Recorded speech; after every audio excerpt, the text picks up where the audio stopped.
Mau kita perang dunia, kita juga tetap butuh Dan tetap kerja. internet. Oh, Iya. iya. Maka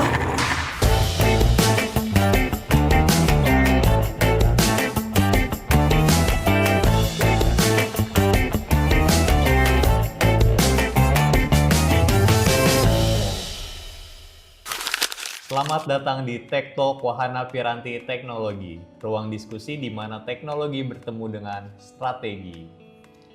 Kali ini kita mau ngobrol-ngobrol sama salah satu channel akunnya Wahana Piranti Teknologi, seorang perempuan yang cukup hebat lah di Wahana. Kenalkan, aku April, channel account manager, mungkin udah sekitar 2,5 tahun di sini. 2,5 tahun. Betul. Kali ini kita mau bahas kacamata IT di mata perempuan.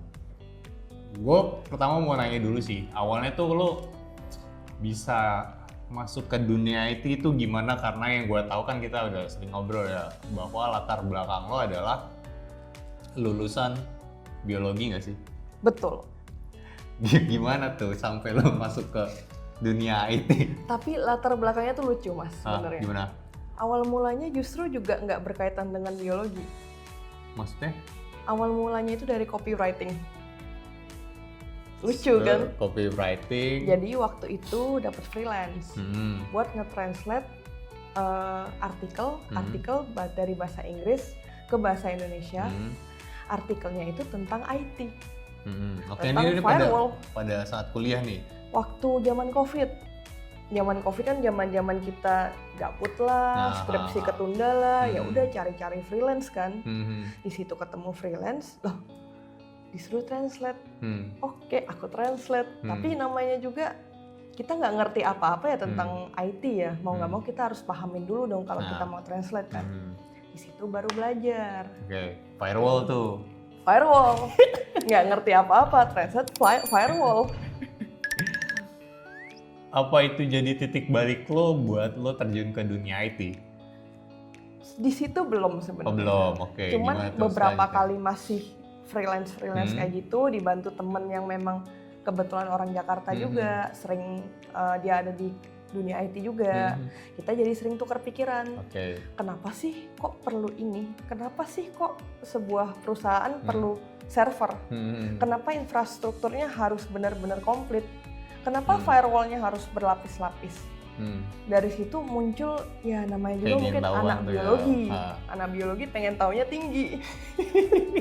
Dan namanya juga orang nge-skripsi ya, ngelakuin semua hal yang di luar skripsi. Nah, di situ mulai deh, wah kayaknya menarik nih dunia IT. Mulai dari situ. Mulai dari situ tuh, terus lo ngelamar lah. Betul. Ini pekerjaan IT pertama tuh di Wahana berarti? Justru ini pekerjaan IT kedua. Oh, kedua. Pertama itu aku software, dari software house. Si nyambung. Si nyambung dari biologi kan? Iya, gitulah. Kita kan mencari apapun yang ada ya. Kita mengerjakan apapun yang ada. Dan kebetulan IT lagi hot banget gara-gara COVID itu. Software banyak banget kan. Tahu sendiri kan, Gojek kan naik banget kan waktu kita COVID. Yeah. Trennya tinggi banget, software banyak, software lokal banyak.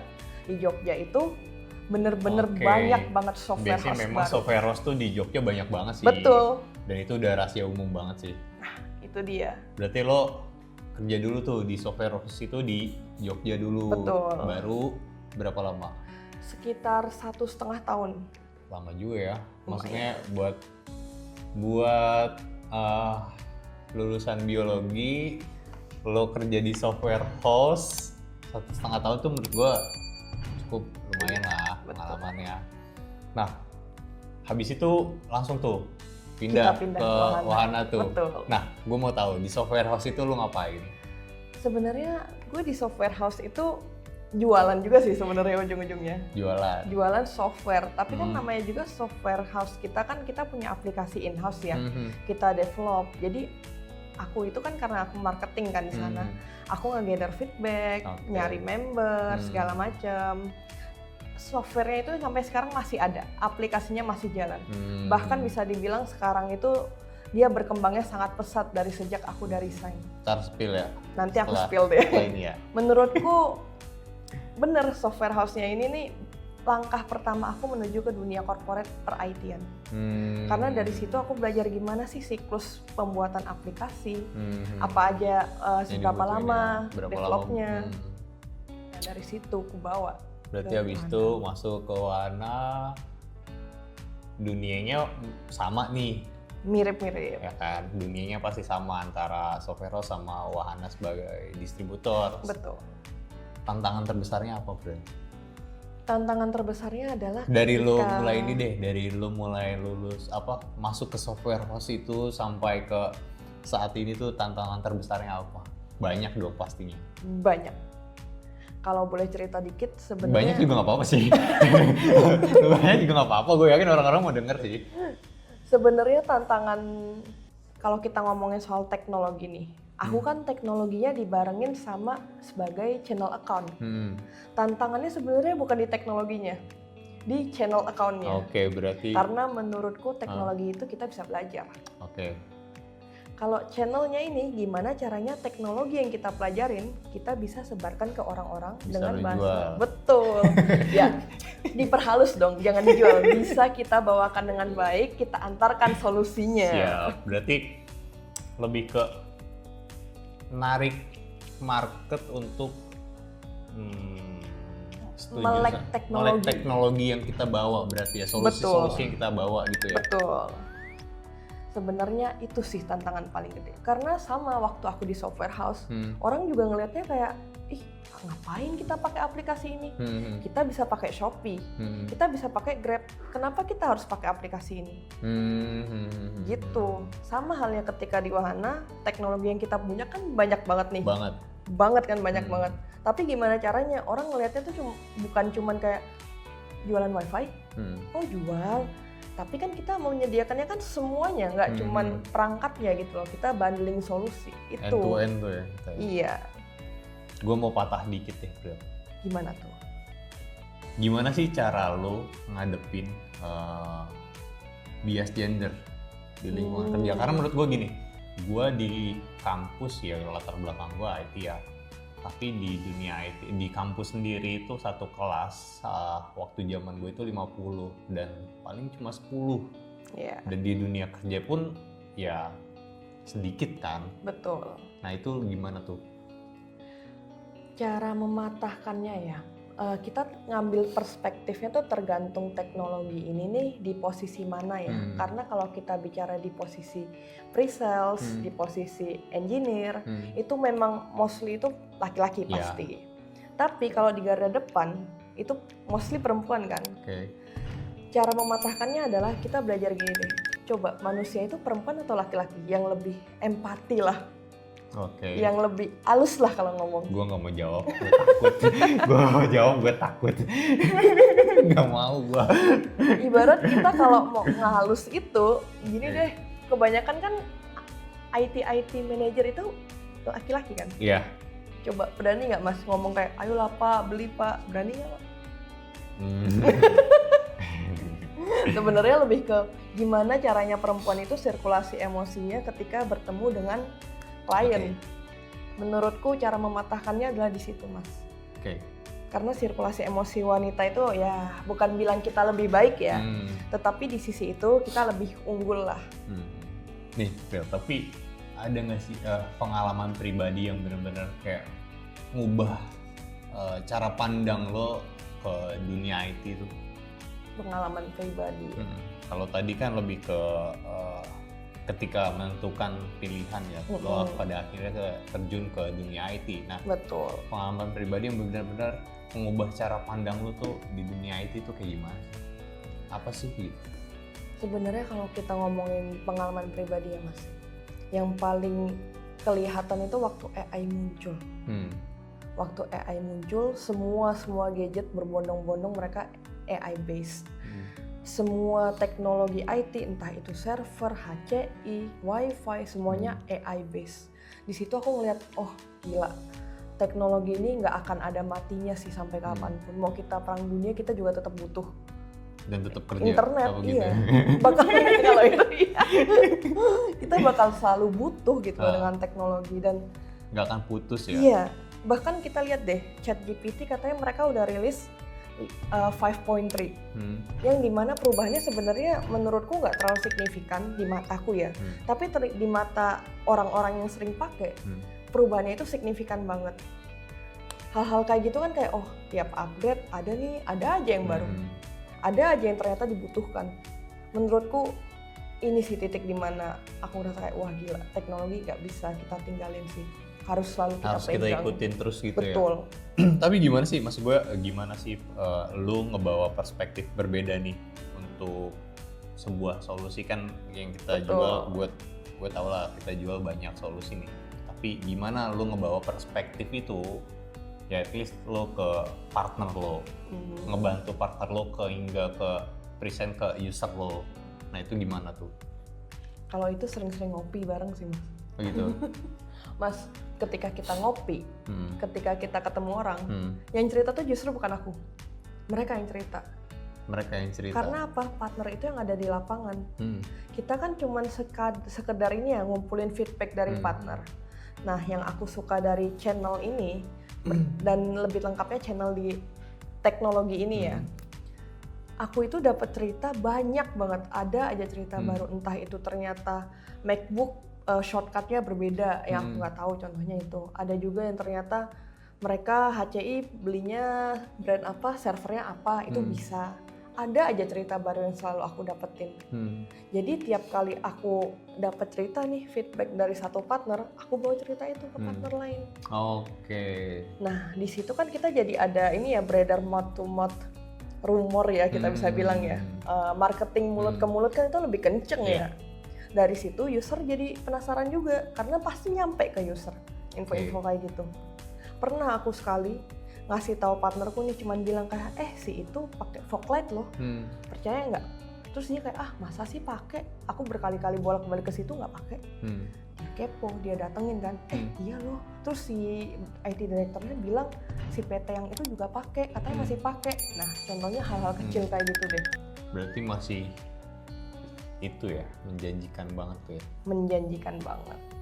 Nah dari hasil cerita-cerita partner-partner lo yang mereka bawa, pasti kan lo kumpulin nih. Betul. Kan? Lo analisa lah bahasanya. Nah menurut lo untuk saat ini nih, tren teknologi apa sih yang memang lagi booming atau lagi berkembang kayak gitu? Apa yang paling menjanjikan lah untuk saat ini? Sebenarnya ini bisa dibilang menjanjikan tapi nggak dalam waktu dekat. Cuman aku udah mulai ngeliat ini nih, mungkin nggak ketebak juga, smart classroom. Oke. Menurutku itu kenapa menjanjikan? Univ-univ itu ternyata mereka udah punya beberapa model classroom yang udah mereka pasangin smart classroom. Di luar yang kita tahu ya. Jadi ketika kita udah bawa barang-barang dari smart classroom nih, aku langsung datengin partnerku, tanya, katanya si user A udah ada tuh demo di situ, smart classroom, bener nggak? Aku minta tolong klarifikasi, dia datang ternyata bener ada demo. Sekarang kan berarti nggak cuma univ A ini dong, karena ini kan bisa dibilang solusi yang dimana univ-univ nggak mau lah ketinggalan. Bisa jadi itu salah satu penambah nilai akreditasi mereka juga kan. Dari situ menurutku, berarti smart classroom ini bener-bener bakal gede nih. Oke, berarti ini tuh nyambung sebenarnya teman-teman sama obrolan podcast kita sebelumnya yang waktu gue sama James. Itu tuh kita ngebahas sedikit waktu itu sama James tuh terkait smart classroom yang memang jadi solusi dari wahana untuk saat ini. Kayak dia udah udah demo di beberapa sekolah, terus sampai sudah ada yang beli. Lupa deh gue, ada 2 universitas kayaknya. Kalau aku boleh sebut namanya ya, mungkin salah satu institut di Bogor. Dia udah masang 26 kelas smart classroom. Pembelian melalui kita, sampai saat ini kita juga masih sering nemenin partner dan prinsipal untuk datang untuk ngecekin lah, bantu kita. Oke, Bro. ini kan mumpung podcast nih, dan lu kan channel ya. Okay. Coba gue mau tahu lu cara nawarin smart classroom ke partner. Cara jualan lu kayak gimana coba? Tapi kalau lagi di depan kamera, kita nggak bisa langsung jualan kayak gitu. Oh gitu? Nggak bisa. Kita nggak bisa cara masukin barang wahana itu bukan dengan kita langsung nawarin, gue punya solusi classroom. Nggak bisa.